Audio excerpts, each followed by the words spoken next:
You go back to 2015, when they managed to win 56 out of 59 seats in Scotland, with approaching 50% of the vote. And yes, there were ups and downs, but all the way through, even right up to the last set of Scottish Parliament elections, which took place last year, they were still getting 48% of the popular constituency vote. So in terms of fighting and winning elections, Nicola Sturgeon, no question, was a spectacular success. But what's her legacy? What she really left behind in Scotland? Well, joining me is Henry Hill, Deputy Editor of ConservativeHome. Great in elections, whopping majorities, the delivery perhaps failing in some ways. Oh, in all sorts of ways. I mean, it's actually quite hard to list them all in any reasonable period of time. Think about just the priorities the Scottish Government set itself. Closing the attainment gap between richer and less well-off pupils, completely failed. NHS performance, down. School performance, the Scottish Government has actually opted out of all of the international measures and changed the basis on which it collects the statistics. So we don't know exactly how bad it's doing, but down. Yeah. And then you've got failing ferry services. There are Scottish island communities which are dependent on ferry services for food, medicine.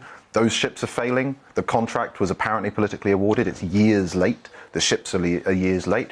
There's a litany of failures. It's actually hard to point to any area of actually governing Scotland where the SNP is a success. Drugs deaths going through the roof. Drug deaths are highest in Europe. Life expectancy down by a couple of years. I mean, there's some very, very, very bad measures here, aren't there? I mean, yes, precisely. They're nearly all bad measures, and they focus. And the most damaging thing is that Nicola Sturgeon cultivated this reputation as the great progressive, the great leader. Especially compared to Jeremy Corbyn, a nice, moderate female. But actually, it's the least well off in Scotland who have suffered the most. Yes, I mean, the desire to be seen to be progressive. This was the great sort of, really one of the major characteristics of her time. And of course, in the end, pushing that trans debate too far, and the guy that commits 2 rapes, says he's a woman, gets sent to a woman's prison, and people said, no, enough. Do you think the SNP's bubble has really burst? Well, the SNP have a huge advantage, which the Tories used to enjoy, for example, after 2016, which is that they have basically united the 45-ish% of the Scottish electorate who support independence behind them. Hence that string of amazing victories that you just said in Nicola Sturgeon's tenure. The challenge for the SNP is that they've kept that going by constantly saying, the next referendum's just around the corner, guys, next year. That's running out of road. And so the question is, what happens then?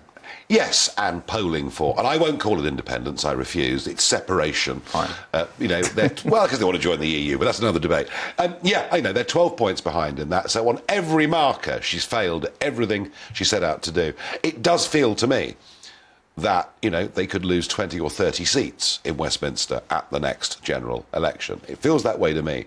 Question is, Henry, who are the beneficiaries? Were the corks popping in Conservative Central Office last night or not?